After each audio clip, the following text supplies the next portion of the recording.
ഞാനിവിടെ 6 slice bread എടുത്തിട്ട് ഈ ബ്രെഡിനെ ഞാനിവിടെ ഇതേപോലെ കുറച്ച് ചെറിയ പീസായിട്ട് കട്ട് ചെയ്തെടുത്തിട്ടുണ്ട്. പിന്നെ ഒരു ചെറിയൊരു സവോള ചോപ്പ് ചെയ്തെടുത്തത്, ഒരു ചെറിയ കഷ്ണം ഇഞ്ചി ചോപ്പ് ചെയ്തെടുത്തത്, പിന്നെ പച്ചമുളക് ചോപ്പ് ചെയ്തെടുത്തത്. ഈ പച്ചമുളക് നമ്മുടെ എരിവിനനുസരിച്ച് ചേർക്കാം. പിന്നെ 1/2 ടേബിൾ സ്പൂൺ കടുക്, 1 ടേബിൾ സ്പൂൺ ഉഴുന്ന്, ഒരു 3 നുള്ള് മഞ്ഞൾപ്പൊടി, പിന്നെ കറിവേപ്പില, ഉണക്കമുളക്, പിന്നെ ഒരു നാരങ്ങയുടെ പകുതി. ഇത് ഉണ്ടാക്കിയെടുക്കാൻ വേണ്ടിയിട്ട് നല്ല എളുപ്പമാണ്. ബാച്ചിലേഴ്സിനൊക്കെ പെട്ടെന്ന് ഉണ്ടാക്കാൻ പറ്റുന്ന ഒന്നുള്ളത്. അപ്പൊ അത് നോക്കാതെ തന്നെ ഉണ്ടാക്കാന്ന്. ഈ ഉപ്മാവ് ഉണ്ടാക്കാൻ വേണ്ടിയിട്ട് ഒരു പാൻ വെച്ചിട്ട് ചൂടാക്കുക. ഇതിലേക്ക് ആവശ്യത്തിന് ഓയിൽ ഒഴിക്കുക. ഈ ചൂടായ ഓയിലിലേക്ക് കടുക് ഇട്ട് പൊട്ടിക്കുക. ഇപ്പൊ കടുക് പൊട്ടിയിട്ടുണ്ട്. ഇനി ഇതിലേക്ക് ഉഴുന്ന് ചേർക്കുക.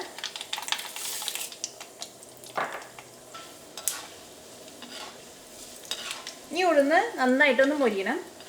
ഉഴുന്ന് മൊരിഞ്ഞിട്ടുണ്ട്. ഇതിലേക്ക് ചോപ്പ് ചെയ്ത് വെച്ചേക്കണം ഇഞ്ചി ചേർക്കുക. ഇഞ്ചി പതുക്കെ ഒന്ന് മൊരിഞ്ഞു കഴിഞ്ഞ് കഴിയുമ്പോൾ ഇതിലേക്ക് സവോള ചേർക്കാം. ഇഞ്ചിയും സവോളയും കൂടിയിട്ട് ഒരുമിച്ച് ചേർക്കണ്ട. അങ്ങനെ ചേർത്തിട്ടുണ്ടെങ്കിൽ ഈ ഇഞ്ചി നമുക്ക് ശരിക്കും മൊരിഞ്ഞു കിട്ടില്ല. ഇപ്പം ഇഞ്ചി ഒന്ന് മൊരിഞ്ഞു തുടങ്ങിയിട്ടുണ്ട്.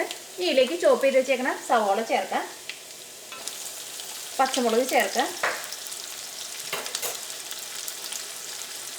ഉണക്കമുളക് ചേർക്കാം.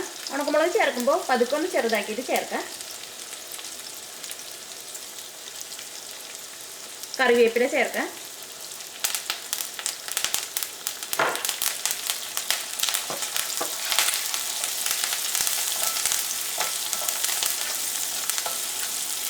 ഈ സവോളയ്ക്ക് നന്നായിട്ടൊന്ന് വളർന്നു കഴിഞ്ഞ് കഴിയുമ്പോൾ ഇതിലേക്ക് നമുക്ക് ബ്രെഡ് ചേർക്കാം.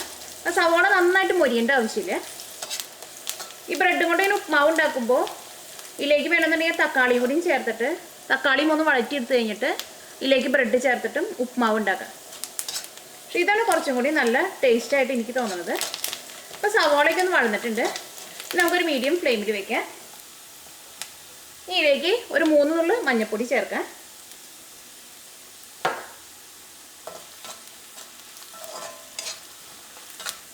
അപ്പോൾ മഞ്ഞൾപ്പൊടിയും ഈ എണ്ണയിൽ കിടന്ന് നന്നായിട്ട് മൊരിഞ്ഞിട്ടുണ്ട്. ഇതിലേക്ക് നമ്മൾ കട്ട് ചെയ്ത് വെച്ചേക്കണ ബ്രെഡ് ചേർക്കാം.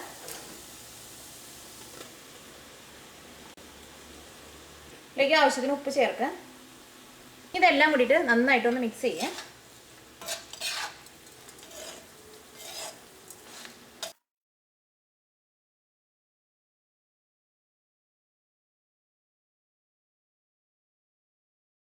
ഇതിലേക്ക് നാരങ്ങയുടെ നീര് ചേർക്കാം.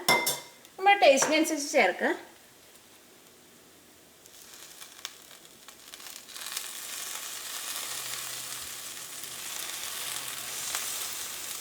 ഇതെല്ലാം കൂടിയിട്ട് നന്നായിട്ടൊന്ന് മിക്സ് ചെയ്യാം.